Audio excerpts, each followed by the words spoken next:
Alright, ladies and gentlemen, welcome back. It's Business, and I'm doing the overview on the Tier 9 US battleship, the Iowa. This thing is a damn beast, and massive upgrade over the North Carolina. I can't imagine anybody doing worse in this than the North Carolina, but it should be immediately apparent that it's a lot more powerful. The cannons are a slightly different type, so it has higher penetration and has a hell of an AA armament, but it can still get overwhelmed pretty quickly by the Tier 9, Tier 10 carriers. So taking a look at the options here, I have everything in the base form, so as you would get it in the when you first research it. So there's an engine upgrade, FCS upgrade, and 2 additional hulls. They finally added the armor values back to the port statistics as well, so that's a good thing. But taking a look at the cannons here, I do have things kind of adjusted, obviously, because I have the modules, so some of the statistics you see here will be adjusted. It does have actually a really good turret traverse speed, but I'm not gonna lie, it feels slow as hell when you need it to be a little faster when you're trying to engage a target. It doesn't do so well in close quarters. There are ships that are better suited for that, and this can still pack a punch, but you're really giving up a lot of your armor and increasing your vulnerability when you get close with this particular ship. But let's see, the max damage is definitely up there. The AHE damage, you'll see in a moment as well. It can do a hell of a lot of damage with the HE shells. You have to remember, these are massive 16-inch shells, and they will pack a lot of high explosive. The AA defense is, again, excellent. I would actually say that the B hull is better suited for anti-air than the C hull, and there's some AA changes between the two. It does have a ridiculous top speed of 32.4 knots. That's incredible considering the size, the mass of the ship. You can see that you get the health boost with the second hull and a boost with the AA defense, so really high quality AA defense there as far as the range and the damage. When you switch up to the C hull, a lot of that range drops immediately, and that's a bit unfortunate. But that was kind of part of the balancing act that they did a few patches ago, actually quite a while ago, when they kind of toned down the AA defense. You do get on the C hull the rudder shift improvement, so that gets down to about 13 seconds there. And taking a look again at the AA on the final hull, it's more short range, but it's still incredibly capable. And you have to remember that those range values that you see there are a combination of both my captain skills and the modules. So the usual lineup here with the main battery mod 1 hopefully prevents some detonations. I go with the increased AA range, and I wouldn't recommend anything else. And for the third slot, I go with the accuracy. You can go with the AA mod 3, and personally, I don't think that's a bad choice at all. I think it's equal to the accuracy. The other modifications here, for the secondaries and the main battery, I don't really see the point of that. Turret traverse is a crucial statistic that you can't add to it. It's only something you should be taking away from. But again, the AA mod for that slot, I think I'll try that out eventually just to see how much better it is, if it's even noticeable. And of course the usual fire control mod and the rudder shift. Of course the premium repair and heal. And taking a look at the captain skills, I have some of the usual suspects, of course, actually all of them. Turret traverse, the secondary armament upgrades, the superintendent one for the extra heal, and of course vigilance.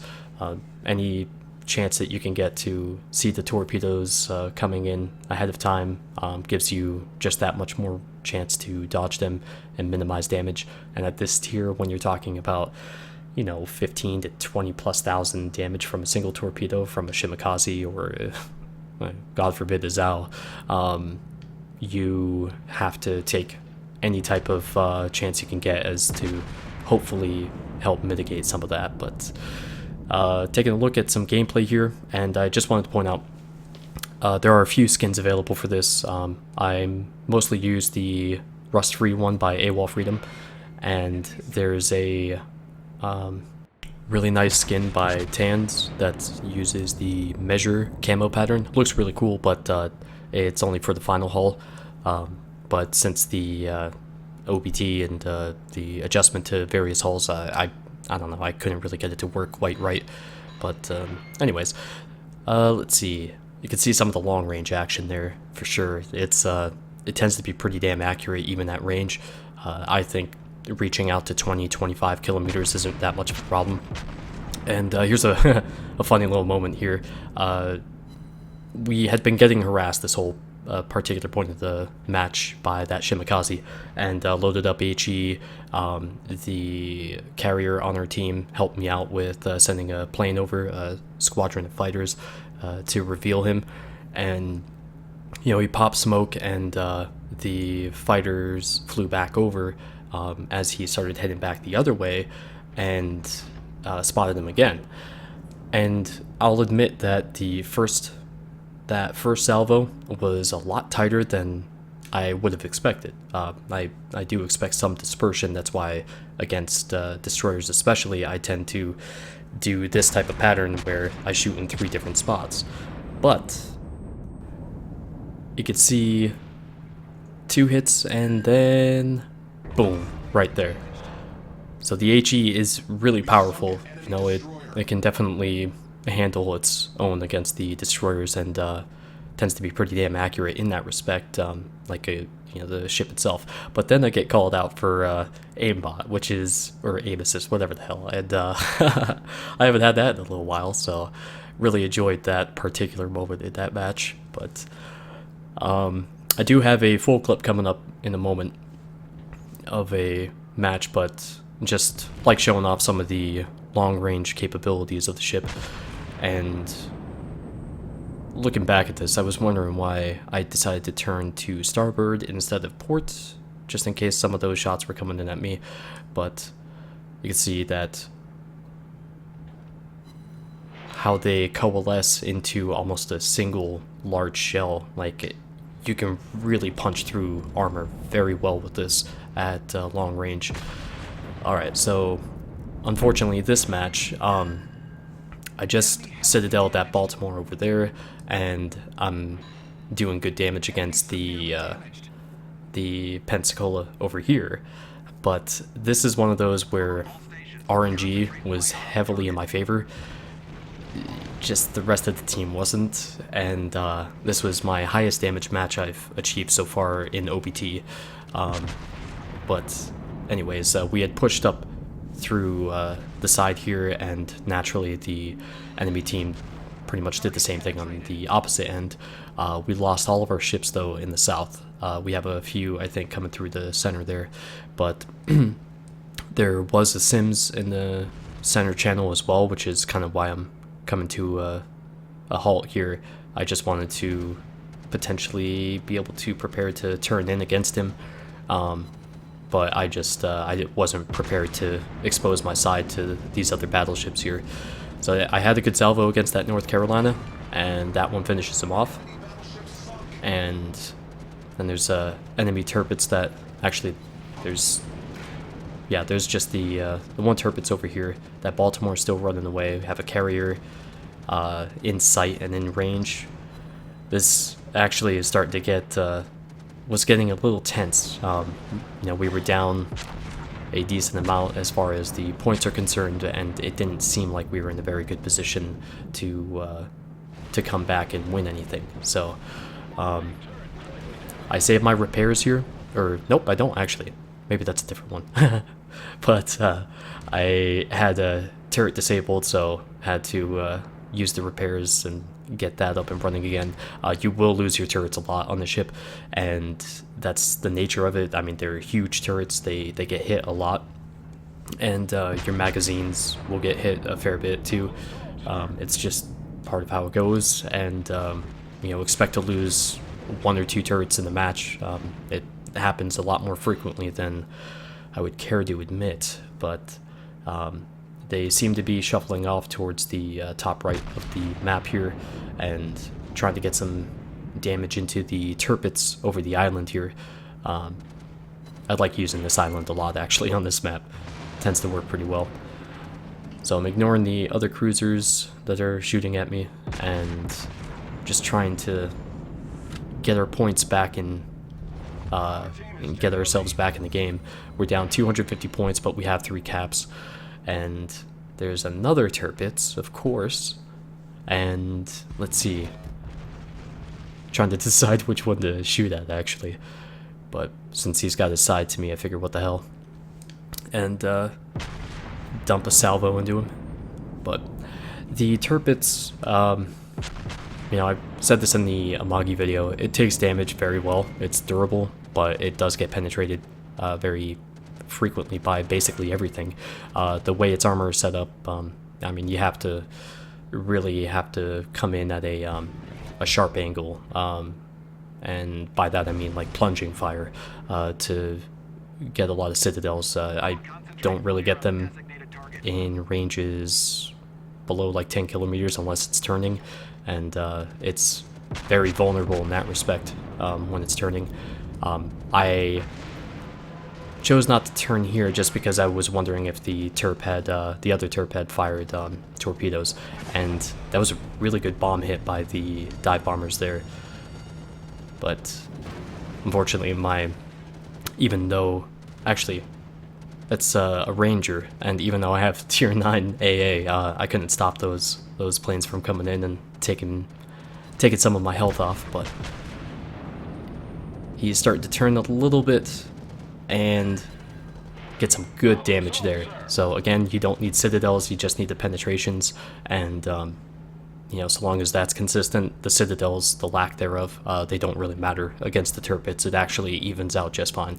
And more to the point, if you're doing those types of shots, you know, with just the, you know, standard hits and whatnot, the penetrations, you actually are exposing your ship. You have less of a reason to expose your ship to the turrets, and I think that's a big factor that people tend to overlook quite a bit. You can attack the turrets and do a lot of damage against it without having to risk yourself as much as he is. So that's a, you know, something to consider. At least in my experience, that's what I've been able to do a lot. But we're trying to seal the deal here, and honestly, I'm not gonna lie, I totally lost my map awareness. I was so focused on this entire battle group here that I really had no idea that we were in the situation that we were in at the time of this match. You know, where we had lost so much of our team, and it had come down to just us. Jason with a second good torp dodge there, so another turret's coming around that island back there, but got to get this Baltimore off his back real fast, and probably didn't have to do a full salvo, considering, you know, but just ended it quickly. And this guy over here, though, he's got you'll see, sometimes dispersion works for you, sometimes against, but closing in on this Pensacola, I have no fear about closing range on the American cruisers, and I mean, he doesn't have torpedoes, so it's, you know, it's actually a welcome relief. But unfortunately, a lot of my shots go right into the water and do nothing to him, so I leave it up to my secondaries to finish the job. And look at that. That turret has practically no health whatsoever, and nothing. Embarrassing, but only so much I can do. And, you know, I can't affect dispersion very much, so Jason seals the deal there, and we're 125 points down. We just lost another flag, and this situation is not looking very good for us. So in order to help even this out, their carrier decides to give me a chance to take him out, and I really appreciate that. So there's a ranger that's coming up right here, and you can see him just waiting for my damn turrets to turn around. And so I turn in a little bit to make sure that I can actually get the shot to help speed up the turrets and everything, and right through the center of the ship. Booyah. Sweet. And just skipping ahead towards the end of the match, we did lose this, unfortunately, but I wish I had this whole sequence back. I would have done it so differently, but there's an Atago and an Izumo in the center, and I just almost so damn close. Just didn't kill him, and there's a Fubuki over there in the smoke. I think they have another Atago. Yeah, I was just really disappointed with the result on that, but 225,000 damage ended up being the total. Alright, and now moving on to this match here, we have a pretty interesting setup. There's a lot of tier 10s, and got this midway on my team. Enemy team has a midway as well, and unfortunately our cruisers, we don't have much support for our carrier, so I'm trying to do the best that I can while not exposing myself as well. And you can see a lot of these planes are just dropping out of the sky. The midway has ridiculous anti-air defense, but you know, still, when you're talking about tier 10 planes, and actually, I'm sorry, tier 10 jets, you know, with their speed, it's there's only so much you can do, and he gets wrecked. Just awful amount of damage. And this one looks like it's a pretty much called from the start. You know, they have a Yamato over there, as well as there's an Izumo, there's North Carolina's, actually I think there's an Ibuki, as well as a Mogami as well there. I mean, there's just some dangerous ships. Oh, and the Shimakaze too. This ship can do well against all of those. It just depends on the situation. So in the respect to the Yamato, pretty much everybody will just point their ship right towards you and call it a day, and they'll be able to penetrate you no matter what angle you're at.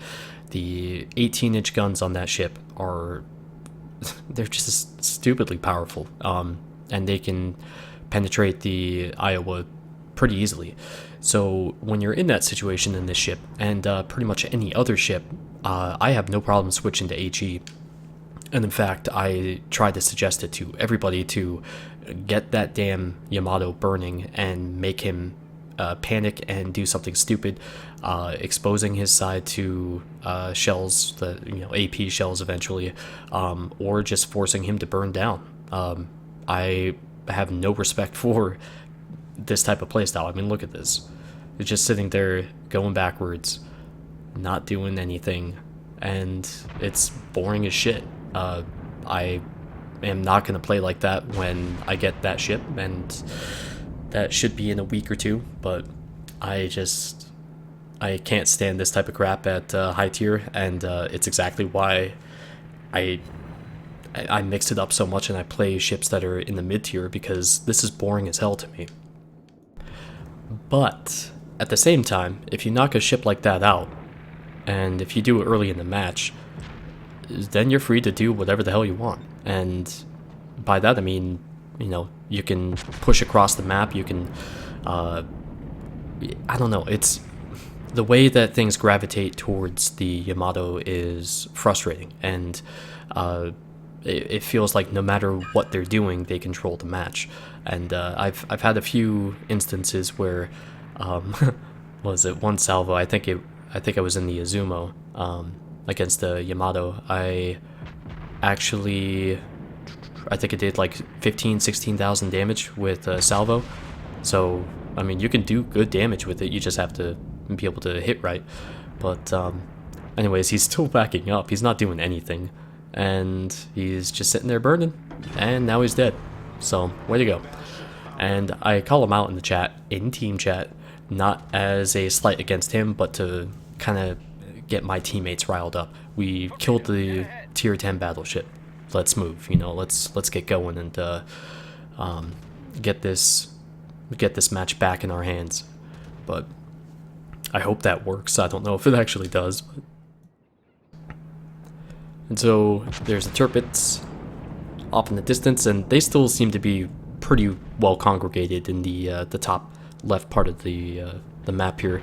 I gotta say, I really just don't like the setup with the hotspot spawn points. I'd rather it be diagonal. It forces the game into action, the teams into action, and I think that is such a welcome relief, a reprieve even from the dregs of some of the other maps where everybody just kind of sits in the same spot and does nothing. There's a movement here, and you know, even Two Brothers actually forces a lot of movement.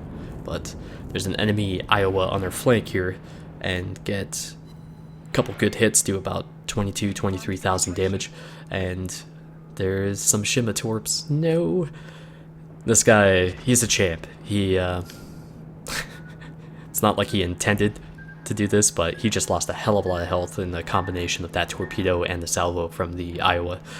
But I've got another one coming in, and I'm trying to will this thing to get its fat ass moving, but it takes a little bit of time. And woo, that was close. And in case you're wondering, you may remember this particular match, or if it may look familiar. This was the one that was featured as the third clip in the Heroes of the Week video. So you get to see how everything develops, and how important the kill on the Izumo became. But firing off towards their midway, trying to get some damage on him, and didn't work, unfortunately, but that'll come with time. In the more immediate future, however, we still have this Iowa, and Jason is in his Iowa as well. He's just off to my right. He's already done a hell of a lot of damage to this point. He damn near knocked out a North Carolina right at the start. I think he said he got 3 Citadels on him or something. So he took a huge chunk of his health away. And at this point, the match for me hasn't been going very well. And I get 7 hits on the side of the Iowa for nothing. They all bounced. And I was starting to get frustrated. And it's just not the way I was hoping this match would go. But we're still down just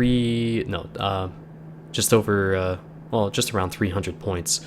And we're going to have to move into a very dangerous area here at C and try to cap while their Shimakaze is still alive, and we have no idea where he is. And they actually, I think that's the North Carolina that Jason hit at the start. So send a salvo off to his way long distance. And yeah, he's going to avoid that, of course. It's pretty easy, as long as you know the shots are coming in, to avoid long-range fire from any ship. You know, it does take time, and you know, if it's, say, 25 kilometers away, I mean, that's anywhere from, 12 to 15 seconds. So, you know, some of the ships, depending on their shell velocity, it's even higher than that. But to be able to try to hit a ship that's moving and who knows you're shooting at them, and they have to be really, really bad in order to keep that course and then get hit by those shells. Like specifically when they're actually looking at you, they've engaged you. But I've seen stranger things, of course. But we're getting into C here now, and just very cautiously looking around. I'm so nervous. Nothing scares me more than going into a place like this with destroyers still active in a ship that is just not really able to maneuver in an area like this. Granted, if I spot him within his minimum concealment range, I'm dead. I mean, there's just no way around that. But we get around to starting to engage that northern group again, and you can see that they've been there pretty much the whole time. So I'm not entirely sure if the team was depending on their midway to do all the work, their Shimikaze to do all the work, or if the death of that Yamato disrupted their game plan, like the mentality of it, you know. But whatever the case may be, we're the ones that are moving around a lot more, and you know, it's sorry, just that cheap laugh from the accidental ram there from Jason and the cruiser. And here we go, I call out that kill that we need because we're so close to losing. And you can see the torps off there. He's let them loose, and Jason and I are going to push towards the center and try to force something to happen here, and try to keep his attention on us, try to make sure that the Shimikaze doesn't get taken out, and are probably our best weapon at this stage in the game. We don't lose that. Send a random shot off to the Mogami, and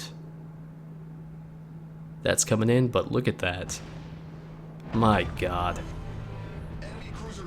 Just gorgeous. So we had a huge point swing there.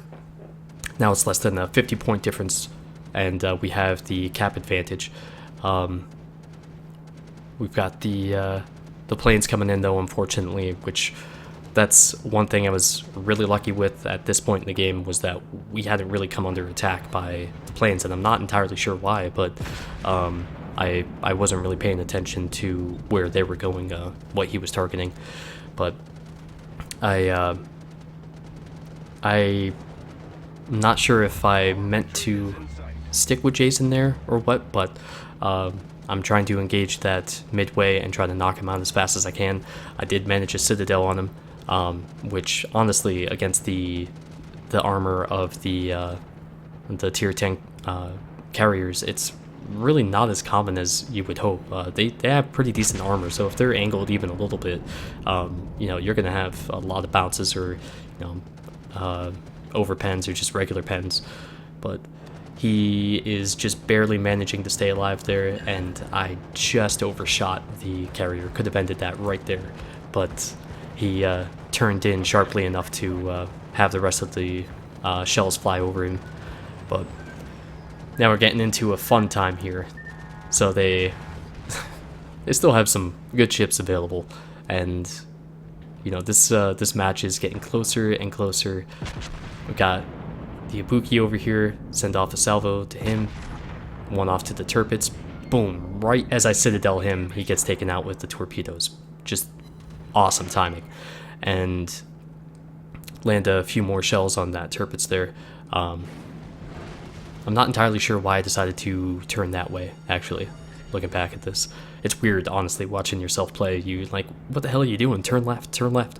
But they still have the 2 Tirpitz, and we have a good lead now. I'm not sure. I think he was actually in the blue line because he was trying to avoid my shots initially, or something. I don't know. Maybe he was trying to ride it.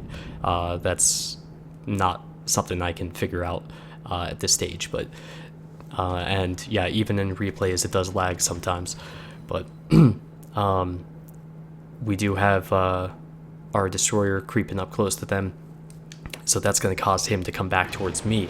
And now, unfortunately, I've put myself in the position where this Tirpitz is able to get close enough to launch torpedoes, and I'm like, son of a bitch, I don't want this match to end this way. And I still have my teammate over here. Like, these destroyers, man, they seriously pulled some weight, so props to them. And everybody else on this team for really sticking with it. But I decide not to fire there, and I start backing up, trying to bring my bow like perpendicular to him, so that way I have the slimmest profile. But unless he's already launched torps, which if I turn, then more of them are going to hit me. But He's not even focusing on me, which tells me that he is lining up for a torpedo run, and he's just ignoring me until he gets into a better position.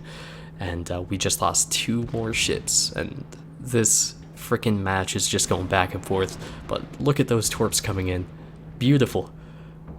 Boom, boom, boom. He's knocked out. We have a chance to end this right here. Come on. Bringing my front turrets around as they're reloading still. Come on, come on.